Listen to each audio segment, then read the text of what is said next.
In this video, I'm going to show you how to choose which pages you should prioritize when it comes to building backlinks. Hey everybody, what's up? Nate McAllister here. Like and subscribe, you know the routine. Let's face it, building backlinks is not very fun. I despise doing it, but if you don't do it, it's hard to really meet your full potential as a blogger. But when I am building links, I want to make sure that every minute that I spend is moving the needle forward in the best way possible, as quickly as possible. So to do that, you need to really take a deep dive into your content before you start.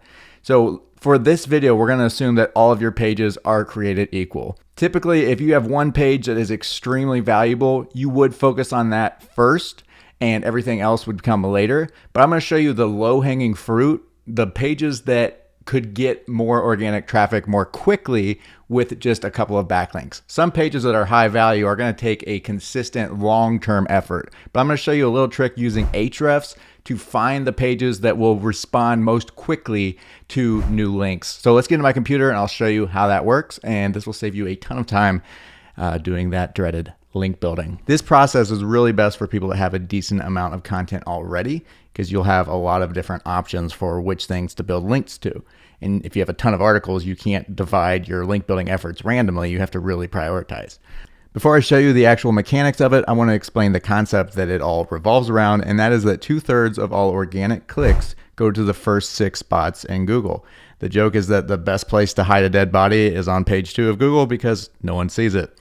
Now, this is also considering that Google just recently opened up unlimited search on mobile, so the first page necessarily isn't the same as it used to be. You don't have to click again to see a page, but still, most clicks are going to be going to those top 6 spots. So if we can jump into that top 6, we can see a very big spike in traffic. Moving from spot 40 to say spot 20, not so much, but moving from spot 11 to spot 4 or 5, that's huge. That would be instant traffic gains. So what we need to do is create a report inside of Ahrefs to see which pages are close to that, but not inside of it. So to do that, we're going to use this website that's relatively small. It's a newer site that I created, and I think that it's more relatable to most of you. It has a decent amount of pages, but not a ton of traffic yet, not a ton of organic keywords. So what I want to do is come over here to the organic keywords. You can use the new organic keywords. I still like the old ones. I'm super used to it. You know what? Let's use the new one. We'll use the new one. You guys, if you're not already using Ahrefs, I'm sure that when you do come, you will want to use the newer one anyway. So what I want to do now, we have all of these filters. These are really powerful once you start to actually get granular with them. What I want to do is I want to find position, and I want to find from position 7 to position 20. So what I want to do is I want to find position, and I want to find from position 7 to position 20. So this is going to show me all of the keywords that I'm ranking for in positions 7 through 20. Knowing what I told you before, that 2/3 of all of the clicks are going to spots 1 and 6, if we can move any of these between 7 and 20 up just a little bit, we can get potentially into that top 6.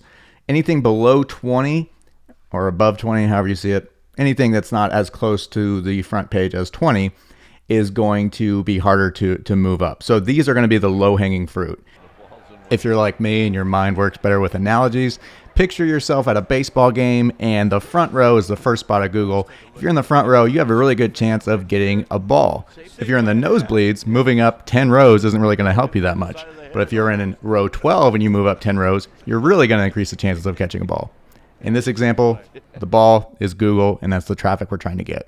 You should try to make every page rank in the top 6, but these are the ones that are most likely to get there most quickly because they're already showing up relatively close. So Google already likes these pages. One that stands out right now is this one, 10 rules to make professional looking spreadsheets.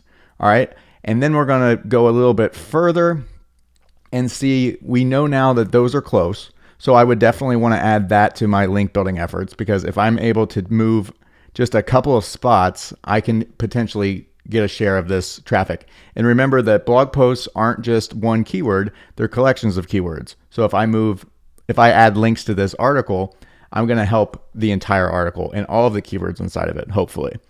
Right? So that one would definitely be atop my priority list. There is one more here that is even more appealing. How to highlight duplicates in Google Sheets.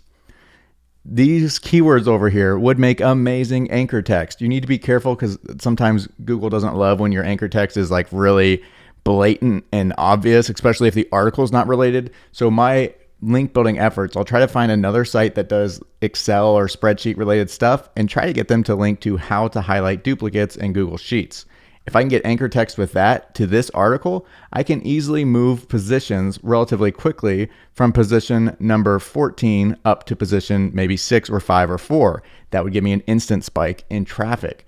And the reason why that one sticks out to me more is because of the keyword difficulty. Keyword difficulty on these other ones is relatively high. Now remember, that doesn't matter as much now because we're already showing up for those. So the difficulty, we've beaten the difficulty for the most part on a lot of that. But this one's even lower. At 11, that's a really solid keyword difficulty for any size blog. So if I can do that one, I would definitely make that on my list. Let's see if there's anything else on here. As you see, that 10 rules to make beautiful spreadsheets, that shows up on so many different things. So that has to be my number 1 page. So the concept here is simple. I don't want to make a long-winded video when we don't need to, right? The concept is you find the pages that are on the precipice of the top 6, you build links to those.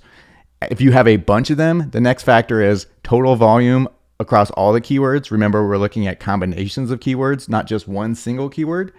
And then after that, you're looking at keyword difficulty. So if you have one that has really low keyword difficulty, even though maybe it doesn't have the same potential, I would weigh those and see which one you want to go with. Sometimes I like to go with the lower difficulty one, even if the total keyword potential isn't quite as high because I can get there really quickly. Okay, that's it, guys. I'm not going to waste your time with anything more than that. But if you don't have Ahrefs, they do have a free trial. I'm not an affiliate for it, but you can do that. Or you can also buy these reports, I believe, inside of Fiverr. You can find someone who has an Ahrefs account, maybe ask them to run it for you. But super powerful. Don't build links without doing your research first. And these are the low-hanging gains that you can get and get a spike of traffic really quickly. You'll see a nice little ROI on your link building efforts, which, like I said, suck. So if you enjoyed this video, be sure to like and subscribe. I will see you in the next one. Thanks for watching.